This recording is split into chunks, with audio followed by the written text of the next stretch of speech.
Donc parler d'autorité de l'État, un sujet qui est grave. Vous le savez, depuis le 1er janvier 2015, la France est maintenant sous le joug des attentats qui sont conduits par les terroristes de l'État islamique. C'est un bilan qui est catastrophique, 236 victimes, plus de 850 blessés. La vie quotidienne fait qu'aujourd'hui, nous intégrons le risque terroriste. Et face à cela, depuis 2015, chacun a pu l'observer, le gouvernement a pris des initiatives qui n'ont jamais été suivies d'effet. C'est la raison pour laquelle, avec François Fillon, nous avons voulu organiser cette table ronde importante sur comment restaurer l'autorité de l'État. Et tout d'abord, je vais poser une première question. Je crois qu'il doit y avoir un micro par ici. Est-ce qu'on a un micro pour Philippe Bas? Un micro qui arrive. Merci. Oui, tu vas pouvoir te servir du mien. Tiens, Philippe. Une première question à Philippe. Est-ce que les lois qui ont été votées depuis 2015 ont-elles servi à quelque chose? Et tout simplement, est-ce que, au fond, l'autorité, c'est pas d'abord le respect de la loi et l'application de la loi? Merci Jérôme. Je crois que le problème est bien posé dans ces termes. Il y a en France beaucoup d'anxiété, peut-être même de l'angoisse, et un énorme besoin, une énorme attente d'autorité. Mais, on le disait à l'instant, notre candidat, c'est le candidat de la liberté. C'est le candidat de l'ordre, mais c'est d'abord le candidat de la liberté. Notre candidat, ce n'est pas le candidat de la peur, c'est le candidat de la confiance. Confiance en lui, mais confiance dans les Français. Notre candidat, ça n'est pas le candidat des conservateurs, c'est le candidat des réformateurs. Et si aujourd'hui il y a une telle anxiété dans le pays, et si il est utile de parler de l'autorité, et d'abord de l'autorité de l'État, mais pas seulement, l'autorité à tous les étages de la société, c'est parce que nous sommes dans une époque de déni d'autorité. Le symbole du déni de l'autorité de l'État, c'est la négociation avec Leonarda. François Fillon n'est pas l'homme de la négociation en direct sur BFM avec Leonarda. Enfin, je ne crois pas. J'espère que non. Et à côté de ce déni de l'autorité, il y a la réponse par l'abus d'autorité. Et c'est là que je crois qu'il faut que nous prenions ensemble un certain nombre de précautions. Nous voulons l'autorité de l'État, nous voulons l'ordre. Nous voulons l'ordre dans la liberté. Nous voulons l'ordre, mais nous voulons aussi le respect de la Déclaration des droits de l'homme. Nous n'avons jamais révisé la Déclaration des droits de l'homme. Bon courage à celui qui voudrait le faire. Mais enfermer quelqu'un en France par lettre de cachet, ça n'existe plus depuis 1789. On enferme les criminels, on enferme les délinquants dans le cadre de la lutte contre le terrorisme depuis une loi qui a maintenant près de 30 ans du gouvernement Chirac. On peut aussi enfermer quelqu'un simplement pour association de malfaiteurs en vue de commettre un attentat. Et désormais, même quand on est tout seul, c'est une entreprise en lien avec le terrorisme. Nous avons dans notre arsenal ce qu'il faut. L'autorité, ce ne sont pas des rodomontades, ce ne sont pas des postures. L'autorité est sobre. L'autorité, ce n'est pas d'abord la force. L'autorité, c'est d'abord la loi. Et je crois que nous devons très fermement camper sur ces positions sans aucune surenchère. Et puisque Jérôme me pose la question des lois, les lois qui ont été votées dans la période récente pour lutter contre le terrorisme, ce sont d'abord les nôtres. Il y a eu un formidable retard à l'allumage dans toutes les initiatives législatives qui ont été prises au cours des 2 dernières années, malgré nos propositions. Mais petit à petit, l'ensemble des textes qui ont été pris ont porté notre empreinte. Et je crois aujourd'hui, sans rentrer dans les détails, à peu de choses près, et sous réserve d'améliorations qui restent toujours possibles, que l'arsenal législatif est amplement suffisant pour lutter contre le terrorisme. Et pour en terminer avec cette réponse, je voudrais dire que, en ce qui nous concerne, le travail du législateur est pratiquement terminé. Maintenant, plus d'excuses pour l'État, plus d'excuses pour le gouvernement, plus d'excuses pour l'exécutif. Sa responsabilité est directement engagée. Il a tous les moyens juridiques d'agir. À lui d'être efficace. Merci Philippe. Philippe Bas, qui est président de la commission des lois du Sénat, qui fait un travail remarquable, comme chacun sait, en plus d'être président du conseil départemental de la Manche. Oui, je le savais. D'ailleurs, celui qui me l'a dit, il tient un café à Sablé-sur-Sarthe, figurez-vous. Bon, et vous savez comment s'appelle la place de Sablé-sur-Sarthe? Oui, la place de l'Élysée, c'est vrai. Fallait le trouver. Monsieur Dugléry, puisque maintenant Monsieur Bas nous a donné le lien direct entre autorité et loi, est-ce que vous, ancien directeur central de la sécurité publique, vous pouvez nous dire si les moyens sont là pour appliquer la loi? J'ai apprécié ce que vous venez de dire.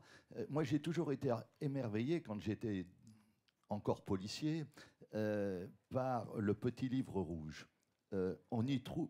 Je veux parler du code pénal et du code de procédure pénale. Oui, merci de préciser, oui, parce que sinon c'était une déclaration. On y trouve pratiquement tout. Et il est inutile de faire des lois de circonstance pour amuser l'opinion ou rassurer l'opinion. Il suffit d'avoir la volonté politique d'appliquer la loi. Ça, c'est important. Or, de quoi souffre aujourd'hui notre pays? Il souffre bien évidemment de ce terrorisme qui nous fait peur, mais il souffre également depuis trop longtemps, on va dire maintenant depuis une trentaine d'années, de la non-application systématique de la loi pénale. Car à partir du moment où l'on sait que si on commet une infraction, on n'est pas sûr d'être poursuivi, on a même de grandes chances de ne pas être poursuivi. Aujourd'hui, il y a 100 000 peines qui ont été prononcées qui ne sont pas exécutées. C'est absolument considérable. Donc je vous rejoins, il faut qu'il y ait cette volonté forte de faire appliquer la loi. Faut-il encore que la loi soit bonne ? Les dernières lois qui viennent de sortir, on a tous entendu parler de l'état d'urgence. On a entendu d'ailleurs le président de la République, le 14 juillet à 13h30, dire qu'il allait mettre fin à l'état d'urgence. Mais le 15 à 3h30, il rétablissait l'état d'urgence. Il rétablissait l'état d'urgence, encore une fois, c'est de la gesticulation pour rassurer l'opinion publique. Mais en même temps, vous le savez, l'état d'urgence permettait les perquisitions administratives et permettait enfin à la police d'être efficace dans un certain nombre de quartiers, dans un certain nombre de banlieues qui aujourd'hui sont des zones de non-droit où la police ne peut intervenir qu'avec un demi-escadron ou une demi-compagnie. Grâce à l'état d'urgence, le 16 novembre, enfin la police pouvait travailler. Sauf que la loi récente qui revient sur les perquisitions administratives, qui fait semblant de donner des capacités nouvelles à la police, tenez-vous bien, elle est très en retrait par rapport à la loi précédente, puisque aujourd'hui, l'inspecteur de la DGSI qui perquisitionne le domicile d'un réputé djihadiste, terroriste, bref, radicalisé. Bon, il doit immédiatement, pour pouvoir saisir l'ordinateur, établir un PV indiquant qu'il y a sur l'écran des manifestations évidentes de radicalisation. Alors, c'est vrai que le terroriste, il va vous mettre sur la première page « Coucou, je suis terroriste ». Bon. C'est complètement ridicule. Et ensuite, pour pouvoir saisir l'ordinateur, il doit en référer au juge administratif qui a 24 heures pour délibérer. Alors qu'on est en train de nous dire qu'on est en train de mettre en place un dispositif extrêmement opérationnel pour sécuriser les Français. Donc, encore une fois, il faut qu'il y ait un État qui respecte les libertés, mais en même temps qui donne à la police, à la justice, le moyen de faire régner l'ordre dans notre pays. C'est absolument indispensable. Et les moyens ne sont pas au rendez-vous aujourd'hui. Alors, je ne veux pas être trop long, mais si je peux parler des moyens aussi. Merci Daniel, on y reviendra sur les reviendra. moyens parce qu'en l'occurrence c'est Jean-François Lamour qui est à côté de toi, à qui tu peux donner le micro, qui lui est très très impliqué, Jean-François, depuis des années sur les questions de défense. Et si tu peux justement nous parler des moyens sur le dispositif Sentinelle, c'est-à-dire le volet militaire, je crois, de Vigipirate, ça intéresse tout le monde et notamment Daniel. Oui, merci Jérôme. Bonjour à toutes et à tous, et en particulier aux très très nombreux Parisiens qui apprécient particulièrement le climat de la Sarthe et de Sablé. Merci d'être aux côtés de François aujourd'hui, chacune et chacun d'entre vous. Alors, je parle devant François, qui a été évidemment président de la commission défense, et puis Gérard aussi, Gérard Longuet, un ministre particulièrement respecté par les militaires. Et ils savent ce que tu as apporté effectivement à nos armées. Jérôme, les moyens ne suffisent pas au niveau de nos armées. Alors certes, le gouvernement, à la suite des attentats de janvier 2015, a réagi à une LPM qu'elle avait instituée et qui tuait carrément, on peut bien le dire, en tout cas rabotait à un point inacceptable l'ensemble de notre dispositif de défense. Or, notre défense, c'est l'autorité. Notre défense, c'est l'autorité, c'est la défense de nos intérêts vitaux, nos intérêts nationaux, et puis aussi cette capacité d'intervenir en opération extérieure, que ce soit dans la bande sahélo-saharienne ou par exemple aussi au Levant pour lutter contre Daesh. Sur ces sujets, nous sommes en phase, si je puis dire, avec le président de la République et le gouvernement, où évidemment nous ne sommes pas d'accord sur les moyens alloués à notre défense. Même si la loi de programmation actualisée a permis effectivement d'infléchir un peu cette tendance de déflation, il manque beaucoup de moyens. Beaucoup de moyens en équipement des forces et aussi beaucoup de moyens effectivement pour permettre à nos armées d'être à la fois présentes sur le territoire national avec Sentinelle, avec un dispositif qu'il faut absolument revoir, être plus dynamique pour permettre à nos troupes de se former, de se préparer et d'être réellement opérationnelles sur l'ensemble des opérations que j'ai rappelées tout à l'heure, en particulier dans la bande sahélo-saharienne et au Levant. Il faudra donc, Jérôme, des moyens supplémentaires. Et je le dis devant Gilles. Gilles, je suis d'accord avec toi. J'ai été à la commission des finances et vraiment, pour moi, tu as été quelqu'un de très important dans ma compréhension des finances publiques et de ce besoin que tu partages avec François de diminuer la dépense publique. Mais je sais aussi ton souci de donner des moyens supplémentaires à nos armées. Donc nous nous sommes fiés. François, tu t'es fixé un objectif ambitieux, malgré le besoin, effectivement, d'économie indispensable et de réduction de la dépense publique, d'atteindre 1,9 du PIB en 2022. Je crois qu'à la fin de la mandature, je crois que c'est un objectif que nous devons effectivement nous fixer pour permettre à nos armées et surtout à nos soldats, que je vous demande vraiment d'applaudir parce qu'il faut un boulot remarquable, d'avoir les moyens en équipement, les moyens en préparation, les moyens d'être projetés et de défendre nos intérêts.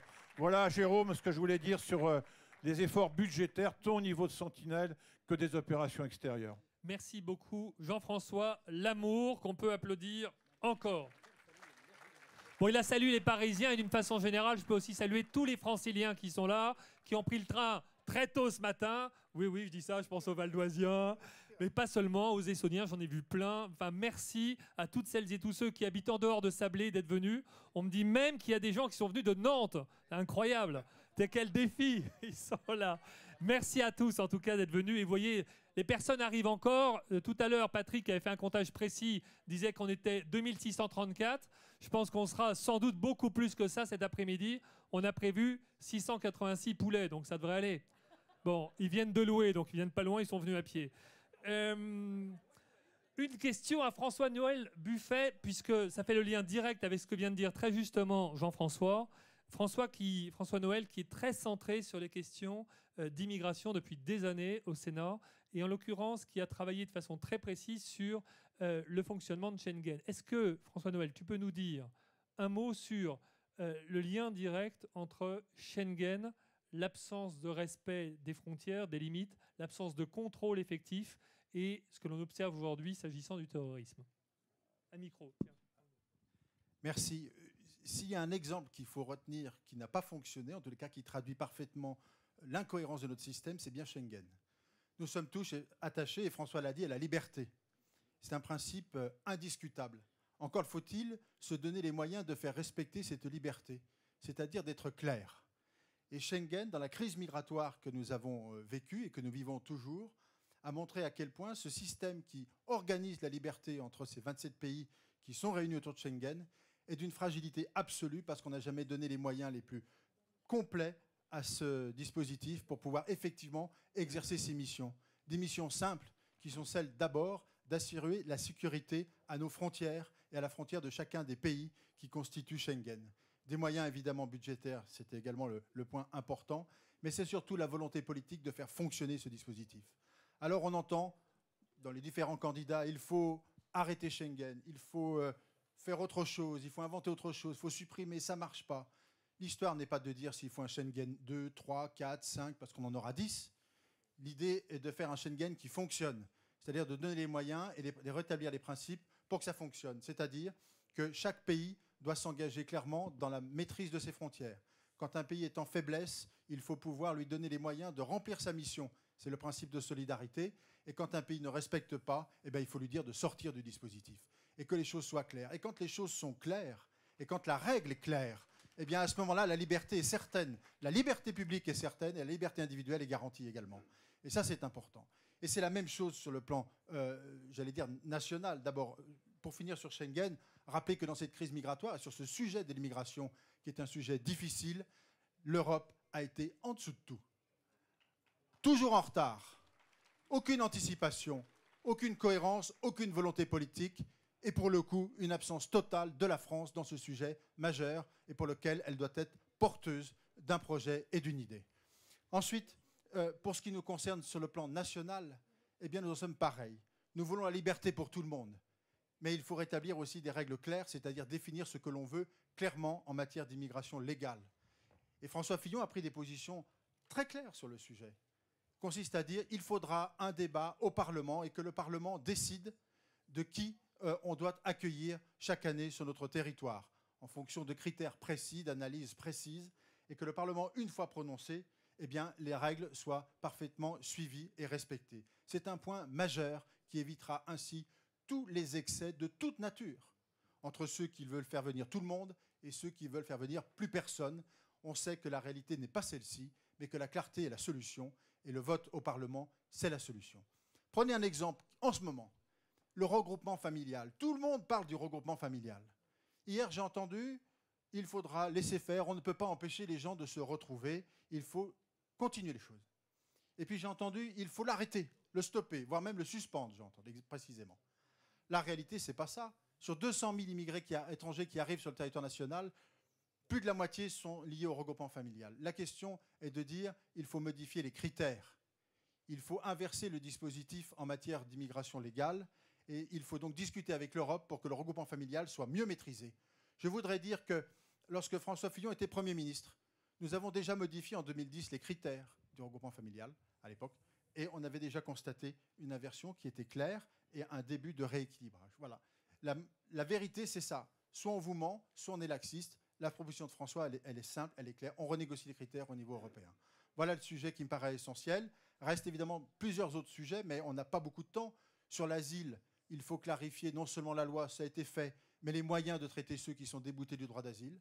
Nous devons accueillir clairement ceux qui méritent d'être réfugiés. Ça, c'est normal, c'est notre devoir. Nous avons un engagement et des engagements importants là-dessus.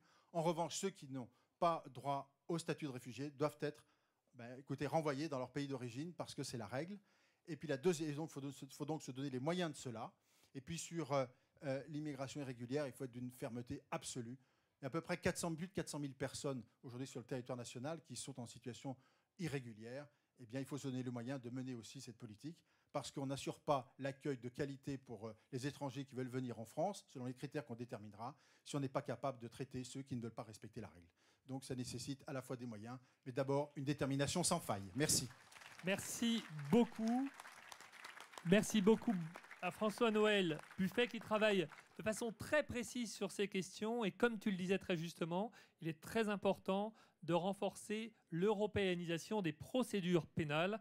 Et je voudrais saluer à cet égard quelqu'un qui a énormément travaillé sur ce sujet au Sénat, qui est le sénateur François Zocchetto, qui est le président du groupe centriste au Sénat, et dont vraiment je voudrais saluer la présence. l'un des très grands sujets qui préoccupent énormément les Français depuis des mois est bien sûr la question des fichiers S. Qu'est-ce qu'il en est véritablement? Est-ce que ce sont des personnes qui sont toutes des terroristes en puissance? Comment sont-ils suivis? Est-ce qu'ils peuvent faire l'objet, par exemple, d'une incarcération directe? Chacun sait ce qui s'est produit à Saint-Étienne-du-Rouvray, que c'est une personne qui était suivie, qui faisait l'objet d'une condamnation par bracelet électronique, ce qui n'a pas empêché, pendant son temps de liberté, d'aller assassiner le prêtre de l'église de Saint-Étienne-du-Rouvray. Donc ma question s'adresse à Philippe Houillon, ancien président de la commission des lois de l'Assemblée nationale, qui travaille de façon très précise sur cette question des fichiers S. Si, c'est vrai. Mon pas fait pas le modeste. Est-ce que, oui ou non, on peut suivre les fichiers S? Est-ce que, oui ou non, on est capable, parmi les personnes qui font l'objet d'une fiche S, de savoir qui est terroriste ou qui ne l'est pas, qui est radicalisé ou qui ne l'est pas? Philippe. Bien, merci Jérôme pour cette question particulièrement simple. Je vais essayer d'être clair. Je dis ça avec beaucoup d'humilité car je viens de lire une phrase qui m'a traumatisé, qui dit « Si vous entendez ou si vous lisez quelque chose que vous ne comprenez pas, vous pouvez être sûr que c'est un avocat qui l'a écrit. » Donc, je vais essayer de faire simple et court. C'est quoi les fichiers S? Les fichiers S, c'est une catégorie du fichier des personnes recherchées, qui est un vieux fichier de la police, monsieur Dugléry, un vieux fichier de la police qui date de 1969, etc. Il y a différentes lettres dans ce fichier. Il y a ceux qui sont recherchés pour dettes envers le Trésor, il y a les évadés de prison, et il y a les fichiers S.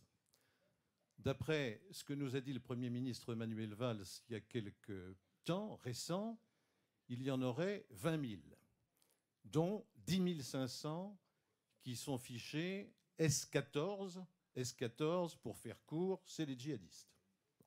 C'est les chiffres dont nous disposons. À partir de là, qu'est-ce qu'on peut faire? Il y a plusieurs catégories.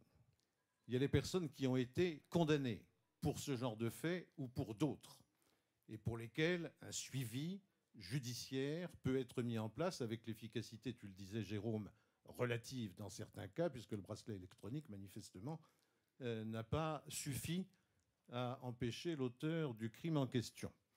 Ça, c'est une question de moyens. Il y a ensuite une deuxième catégorie, c'est ceux qui peuvent tomber, on en a aussi beaucoup parlé, pardon si c'est un peu technique, sous le coup des incriminations du livre 4 du Code pénal, qui n'est à peu près pas employé. Sauf que le livre 4 du Code pénal, c'est par exemple, pour vous parler plus clairement, l'intelligence avec l'ennemi. Beaucoup de juristes ont dit ça ne s'applique pas. Ça ne s'applique pas, et ils l'ont dit pour l'essentiel pour de mauvaises raisons. Parce que ça s'applique évidemment. Mais ça suppose, comme pour toute incrimination, qu'il y ait des faits objectifs. L'intelligence avec l'ennemi, l'incrimination, c'est le fait, donc les articles 411 et suivants du Code pénal, c'est le fait d'entretenir des relations avec un État étranger, une entreprise étrangère, une organisation étrangère. Donc entretenir une relation, ça veut dire qu'il faut rapporter la preuve que la relation est entretenue. Bien. Mais ces textes mériteraient d'être utilisés alors qu'ils ne le sont pas. Et puis il y a une catégorie qui nous préoccupe tous beaucoup, qui est celle des personnes qui sont dans le fichier. Alors j'aurais dû commencer par là, sous le contrôle de mon ami Dugléry. Ceux qui sont dans le fichier, c'est quand même des gens qui représentent une menace grave pour la sûreté de l'État, pour la sécurité publique, et qui la représentent à partir d'informations ou de faits réels. C'est-à-dire, ce n'est pas une intuition policière, c'est un fichier qui est normalement documenté. Ce qui ne veut pas dire, malheureusement, que la police suit ces personnes-là. En réalité, ce fichier a pour but de créditer la fiche des personnes en question d'un certain nombre d'informations, mais pas forcément de les suivre. Et il y a donc cette dernière catégorie, et j'en termine, Jérôme, qui est celle des personnes seulement dangereuses. Je vous signale quand même, ou je vous rappelle, que tous les attentats qu'on a connus, je ne vais pas les lister, étaient le fait de personnes fichées S. Donc, les personnes dangereuses qui n'ont commis aucune infraction et sur lesquelles le livre 4 ou pour lesquelles le livre 4 du Code pénal ne peut pas s'appliquer. Peut-on faire quelque chose? Le gouvernement a interrogé le Conseil d'État. Le Conseil d'État a répondu à la question dans un avis récent, puisqu'il est du 17 décembre 2015, si ma mémoire est bonne, en tout cas de fin 2015. Et le Conseil d'État a dit grosso modo, on ne peut rien faire. Tout ce qu'on peut faire, à la rigueur, c'est le bracelet électronique, mais à condition d'obtenir le consentement des intéressés. Donc ça veut dire qu'on ne peut rien faire. On a eu un certain nombre de réactions à la faveur de certaines campagnes, à la suite de cet avis du Conseil d'État, qui ont consisté à dire, si on ne peut rien faire à cause de la Constitution, changeons la Constitution. Le Conseil d'État avait dit qu'on ne pouvait rien faire parce qu'il y a juste des choses comme la Déclaration universelle des droits de l'homme, la détention arbitraire, la présomption d'innocence, le fait que pour être incarcéré et attenter à la liberté ou privé de liberté, il faut un juge, etc. Donc on a dit, changeons la Constitution. Et comme je l'ai entendu dire tout à l'heure, bon courage à celui qui mettra sur la table la suppression du préambule de la Constitution, de la Déclaration universelle des droits de l'homme. Bon. Il n'y a pas de vase, selon moi, mais je l'ai entendu à plusieurs reprises, et par François tout à l'heure, il n'y a pas de vase communicant, je termine Jérôme, il n'y a pas de vase, pas tout à fait, il n'y a pas de vase communicant entre l'autorité et la liberté. Il n'y a pas de vase communicant entre la répression et la liberté. Il faut simplement appliquer la loi, on y reviendra sûrement tout à l'heure. Sur ces personnes dangereuses, il n'y a pas rien malgré tout. Je vous rappelle que le Conseil constitutionnel a validé la rétention de sûreté, c'est-à-dire les personnes qui ont déjà accompli une peine, mais qui, à la fin de leur peine, présentent un caractère dangereux et dont on estime qu'on doit les retenir. Il existe aussi un délit dans notre droit positif, dans le gros livre rouge dont on parlait tout à l'heure, de mise en danger de la vie d'autrui.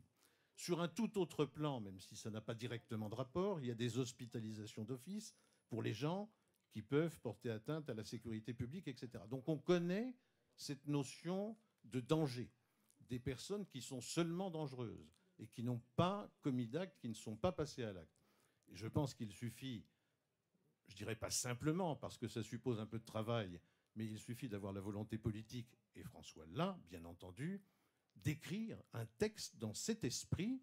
Et puis, moi, je fais confiance à la justice française de soumettre, dans un débat contradictoire, la situation de dangerosité à un juge. Comme ça, la Constitution est respectée. Il y a un texte qui réprime ou qui, en tout cas, permet de faire quelque chose contre cette dangerosité et sous le contrôle du juge qui prendra ses responsabilités. Voilà rapidement dit ce qui peut être pour l'instant dit sur la question. Merci beaucoup. Merci beaucoup Philippe, qui a été, comme on dit en commission, complet. Sophie Primas. Sophie est maire d'Aubergenville. Je voudrais que maintenant tu puisses nous dire quelques mots sur ce que tu penses des personnes qui sont en réalité au contact direct du risque quotidien, du risque, j'entends, terroriste, et en même temps qui incarnent l'autorité de l'État, qui sont les maires. Et je voudrais, comme maire, et en plus comme maire qui est maire de la ville voisine de Magnanville, qui a vu, comme chacun s'en souvient, un terroriste assassiner 2 policiers, auxquels nous pensons tous. Je voudrais que tu nous dises un mot sur la façon dont toi tu ressens les maires comme étant aujourd'hui respectés par l'État et les maires qui sont mobilisés par l'État pour accomplir ce qui devrait être leur devoir ou pas, qui est le devoir d'alerte. Sophie. Merci Jérôme. Effectivement, j'interviens comme maire, mais j'interviens aussi comme sénateur, et je voudrais saluer évidemment les nombreux sénateurs, dont le premier d'entre nous qui est là, qui sont ici et qui représentent, cher François, les territoires. Ces territoires dont on va avoir besoin pour lutter aujourd'hui contre l'intégrisme et contre le développement de cet intégrisme radical. Et en fait, cher Jérôme, les maires sont peu préparés à affronter ce que nous sommes en train d'affronter. Tu as parlé tout à l'heure de Magnanville. Moi, je veux vous témoigner de la solitude de Michel Lebouc, qui est un maire communiste, maire de Magnanville, et qui, un soir plutôt, a été réveillé par la police pour lui dire que chez lui, 2 policiers ont été égorgés, parce que c'est encore pire qu'assassiner. Enfin, c'est vraiment terrible. Et tout d'un coup, il s'est trouvé tout seul devant cette situation-là, tout seul à gérer cette détresse, tout seul à gérer l'émotion, tout seul à gérer le devenir de cette famille, tout seul à gérer le devenir de ses collègues de travail. Et c'était un moment extrêmement difficile pour lui, car il était seul. Et cette solitude, nous la retrouvons aussi au-delà de ces éléments ponctuels et dramatiques, nous le retrouvons dans notre vie quotidienne de mère. Car enfin, il n'y a pas de guide national. Nous ne savons pas ce que nous devons faire, nous les mères, quand on nous demande, quand on nous harcèle pour changer l'alimentation de nos cantines. Nous ne savons pas quelle est la position de l'État quand on nous demande des créneaux de piscine pour les femmes. Nous ne savons pas ce que nous devons faire quand on nous demande, quand nous demandons, par exemple, de savoir si nous avons des fichiers S, cher Philippe, dans nos personnels communaux. Nous devons, quand nous engageons du personnel pour encadrer les enfants dans les centres de loisirs, passer au fichier de la préfecture pour savoir si ces personnes ont eu des comportements de pédophilie, ce qui est une très bonne mesure, mais peut-être sont-ils des radicaux, des islamistes radicaux, et nous leur confions nos enfants. Et ça, nous, les mères, nous ne sommes pas en capacité de le savoir. Nous sommes donc seuls devant ces décisions et seuls devant ce phénomène qui est un phénomène grandissant et qui n'est pas seulement le phénomène des quartiers aujourd'hui, puisque ce phénomène est aujourd'hui bien suivi, bien appréhendé, peut-être pas assez, mais en tout cas, il est appréhendé dans ces quartiers. Mais nous sommes seuls dans les villes moyennes, nous sommes seuls dans les villages où s'installent aujourd'hui les terroristes, car ils sont tout à fait à l'aise pour faire leur prosélytisme. Donc il y a une grande solitude des mères qui ne sont pas accompagnées. Et puis je voudrais dire également que les mères devraient être au contraire accompagnées. Je sollicite François, je te regarde, parce que je pense que ce sont des sources d'informations extrêmes. Nous savons les familles qui sont en difficulté, nous savons les jeunes qui sont en déshérence. Quand un enfant, le lendemain de Charlie Hebdo, quand un enfant de 8 ans à l'école primaire où je me suis rendue me dit « Oh, Madame le maire, t'es gentille mais de venir nous voir, mais quand même, les assassins de Charlie Hebdo, ils l'ont un petit peu mérité. » Est-ce que ça, ce n'est pas des alertes que nous devons remonter à l'État? Eh bien, nous n'avons pas d'écoute. Nous n'avons pas d'écoute de l'éducation nationale, nous n'avons pas d'écoute de la police, nous ne savons pas vers qui nous tourner et nous ne sommes pas écoutés. Et les maires doivent être au centre de ce centre de renseignement. Gérard Larcher dit souvent que les maires sont les vigiles de la République. C'est, je pense, la meilleure définition. Et nous sommes très essolés, donc je compte sur toi, François, et tu peux compter sur les sénateurs pour t'épauler là-dessus, pour faire que les territoires soient à l'écoute et soient la veille et la cellule de veille primaire de la sécurité pour notre pays. Merci. Merci, Sophie. Voilà, et pour terminer ce tour de table, je vais donner la parole à Florence Portelli, et au fond sur un sujet qui est directement lié à ce que vient de dire Sophie, la question pour les maires, et Florence est maire de Taverny, et bien sûr d'arriver à savoir gérer l'assimilation d'une population au regard des questions d'autorité de l'État. Et je voudrais très directement demander à Florence, est-ce que lorsqu'on est maire, on arrive à surmonter ce défi d'assimilation d'une population, y compris une population immigrée qui ne veut pas forcément s'assimiler? Florence. Alors moi je vais vous parler au-delà de ma fonction de maire, puisque d'ailleurs on m'avait demandé de m'exprimer au-delà de ça, par rapport justement à l'autorité de l'État et l'assimilation, débat dont on a beaucoup parlé ces temps-ci, peut-être un peu trop d'ailleurs, au sujet de tenues particulières. Donc déjà, par rapport à l'autorité de l'État, j'ai beaucoup entendu parler lors de cette table ronde d'ordre public, mais l'autorité de l'État, c'est pas que l'ordre public. L'autorité de l'État, c'est aussi la conception qu'on a de la nation depuis Rousseau, puis contrat social, depuis 1789, où l'État est un point unique de convergence, d'unité politique, juridique, sociale et culturelle, d'une communauté de citoyens et de valeurs, et de leurs représentants. Et une fois qu'on a dit ça, pourquoi l'autorité de l'État aujourd'hui est malmenée et fait que les gens n'arrivent pas à s'assimiler? C'est que l'autorité de l'État a été malmenée par rapport, à mon avis, à deux axes. Premier, c'est l'axe européen. On a rassemblé des États dont aucun ne partage notre conception de l'État-nation. Ils sont organisés sur des territoires qui sont éclatés, c'est-à-dire soit des systèmes fédéraux, soit des systèmes qui sont régionaux, ou alors des systèmes où la périphérie l'emporte très souvent sur le centre. À l'échelon européen, on a aussi transféré à des structures des compétences, et ces structures n'ont pas su sortir de leur technocratie et n'ont pas su se politiser. Et puis, pour moi, une autre raison de l'affaiblissement de l'autorité de l'État au regard de l'Europe, c'est la soumission aussi de l'État à une conception extensive du droit. Et on a placé notre système juridictionnel, qui est très différent, sous une conception qui est anglo-saxonne et qui ne nous correspond pas. Alors ça, c'est pour l'aspect européen. Et pour l'aspect plus qui concerne notre cohésion sociale, je dirais qu'aujourd'hui, l'autorité de l'État connaît un affaiblissement sans précédent à cause de la panne des relais qui, autrefois, donnaient traditionnellement une légitimité finalement à l'intégration et à l'assimilation. Tout d'abord, on a abandonné totalement l'éducation. L'éducation avec la culture classique, avec ce qui faisait, à travers certaines matières, le fait qu'on pouvait s'assimiler, c'est-à-dire l'histoire, le français et l'éducation civique. On a aussi complètement abandonné le prestige du métier d'enseignant. On a uniformisé le système éducatif sous prétexte d'égalité, on a nivelé par le bas et on a complètement bafoué l'élitisme républicain. Une des autres raisons pour moi de l'affaiblissement de l'État-nation et de notre contrat social, ça a été la suppression du service militaire. Le service militaire, autrefois, était un facteur d'intégration. Je pense qu'on a beaucoup de questions à se poser aussi par rapport à cela. On avait aussi, et là je suis heureuse que François Fillon ait abordé la question de cette campagne de manière différente par rapport à ses concurrents, l'intégration se faisait par le travail. L'intégration se faisait par le travail et c'est complètement remis en cause aujourd'hui par le chômage de masse et la disparition entière de travaux manuels. Et quand la troisième génération d'immigrés est venue en France pour travailler, ils ont vu leur métier disparaître et leurs héritiers n'ont pas pu accéder à la classe moyenne.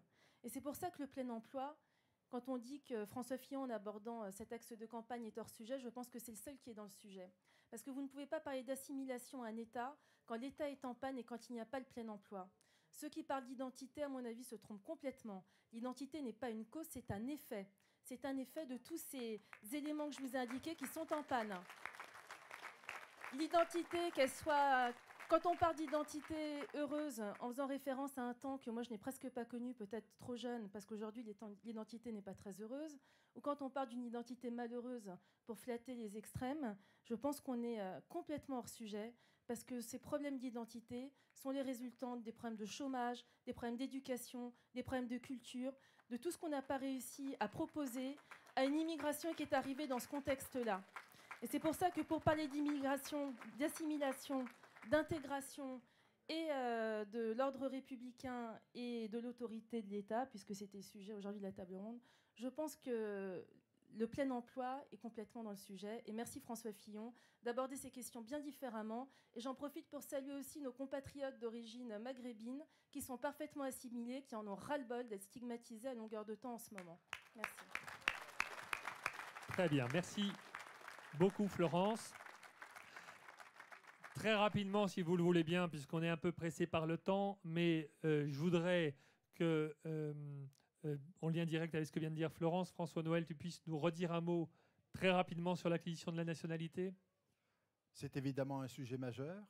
Devenir français, ce n'est pas le résultat d'une simple démarche administrative. Ça doit être évidemment le résultat d'un parcours d'abord d'intégration puis d'assimilation, au terme duquel on maîtrise la langue française, au terme duquel on partage les valeurs, et c'est à ce prix-là qu'on peut obtenir la nationalité française. Aujourd'hui, depuis 2012, Monsieur le Premier ministre actuel, Monsieur Valls, avait signé à l'époque des ordonnances permettant de rendre français un certain nombre d'étrangers en situation irrégulière uniquement parce qu'ils sont sur le territoire depuis plus de 5 ans. Ce n'est pas acceptable. Ce n'est pas acceptable. Merci François-Noël. Philippe, un mot sur le communautarisme contre l'autorité? Question simple, merci. Nous avons un formidable instrument de coexistence entre les Français qui s'appelle la laïcité. Vous pouvez être chrétien, juif, musulman, athée, agnostique. Vous êtes imprégné de convictions qui nécessairement sont inconciliables avec celles des autres. L'islam, le christianisme, le judaïsme sont irréductibles les uns aux autres. Il faut pourtant vivre ensemble. La laïcité, c'est ça. La laïcité est aujourd'hui le plus formidable instrument de coexistence entre Français. Encore faut-il ne pas dénaturer son sens. C'est aussi, dans notre politique internationale, un élément fort. Car cette coexistence à l'intérieur du pays, nous la recherchons aussi dans les relations internationales. Je me souviens du refus de la France d'entrer en guerre avec les États-Unis contre l'Irak. C'était l'esprit de la laïcité. Et puis sur le communautarisme, qui ne peut pas être accepté précisément parce que nous défendons la laïcité qui nous permet de vivre ensemble et que nous excluons l'application de règles particulières s'appliquant à des catégories de Français en fonction de leur origine, de leurs convictions. Mais c'est vrai pour la religion, mais c'est vrai aussi pour les langues. Et c'est pour ça que nous n'avons pas ratifié la Charte des langues régionales. Eh bien, le communautarisme appelle le rétablissement de nos références fermement. Nul ne peut se prévaloir de sa religion dans notre pays pour exiger qu'il soit dérogé à la loi commune. Et on en revient de nouveau à l'application, avec une autorité sobre, de la loi de la République. Et s'il faut un jour l'inscrire dans notre Constitution pour que les chefs d'entreprise, les maires, les proviseurs et les principaux de collège sachent vraiment à quoi s'en tenir et sachent quoi dire aux parents qui ont des exigences de plus en plus diverses et de plus en plus contraires à la loi de la République, eh bien moi je suis tout à fait prêt à y travailler. Merci infiniment, cher Philippe. Un dernier mot pour conclure cette table ronde et merci à chacun d'y avoir participé. Je voudrais vraiment que vous les applaudissiez tous collectivement. Ils ont été remarquables, concrets, concis, complets. Et pour terminer, je voudrais donner la parole à Jean-François qui voulait vous dire un mot de quelque chose qui l'a beaucoup choqué, comme moi d'ailleurs. C'est cette affaire d'information confidentielle défense qui se retrouve dans la presse et diffusée par qui exactement, Monsieur Lamour ? Moi, ça m'a beaucoup choqué, Jérôme. Je pense aussi, si vous avez lu un papier dans Le Monde là, récemment, moi, ça m'a profondément heurté. Finalement, on découvre qu'on a un président de la République qui, après avoir lessivé la France, rincé les Français, s'est engagé dans une sorte de rite expiatoire. Il parle aux journalistes. Il parle beaucoup. Même d'ailleurs, certains de ses amis du gouvernement disent qu'il parle trop. Alors il raconte sa vie, un peu comme une sorte d'observateur, puis surtout il veut toujours expliquer que ce n'est pas lui qui a tort, c'est les autres. Et alors il y a un sujet sur lequel il est revenu, semble-t-il, à plusieurs reprises devant les journalistes, c'est cette histoire d'engagement en Syrie. C'est pourquoi François, d'ailleurs, tu as à juste titre dit que Hollande, il n'a rien regardé de ce qui se passait dans cet environnement, en particulier du poids de la Russie et de Poutine dans cet espace pour le moins compliqué. Alors Hollande, il avait raconté effectivement comment il avait préparé l'engagement des troupes françaises, en particulier de l'aviation française, dans une attaque contre Bachar el-Assad. Et il attendait évidemment le soutien des Américains. Et Obama a compris qu'il ne pouvait pas s'engager de cette manière face à un Poutine qui, lui, effectivement, avait organisé, entre guillemets, le sauvetage de Bachar el-Assad. C'est ça aussi la politique internationale, c'est de tenir compte d'un environnement, c'est être pragmatique. On peut effectivement critiquer Bachar el-Assad, mais on doit tenir compte de cet environnement. Et je le redis encore une fois, François Fillon, il tient compte de ses engagements et s'il y avait besoin de cette expérience, il l'a effectivement pour mener les affaires du pays. Mais un mot, il n'a pas simplement parlé. Il a fourni aux journalistes, parce que les journalistes le laissent entendre, il a fourni aux journalistes un document qu'on appelle confidentiel défense. Confidentiel défense. Chacun d'entre vous, si jamais vous étiez amené à transmettre, alors que vous étiez en possession de ce document, à transmettre ce document à la presse, vous iriez en tôle. Voilà la réalité. Alors aujourd'hui, je vous le dis, c'est fini, ces gens-là, des sortes de dilettantes qui finalement rabaissent la fonction présidentielle. On n'en veut plus. Ils ont abaissé le niveau de la France. Il nous faut un type pour la redresser, c'est François Fillon.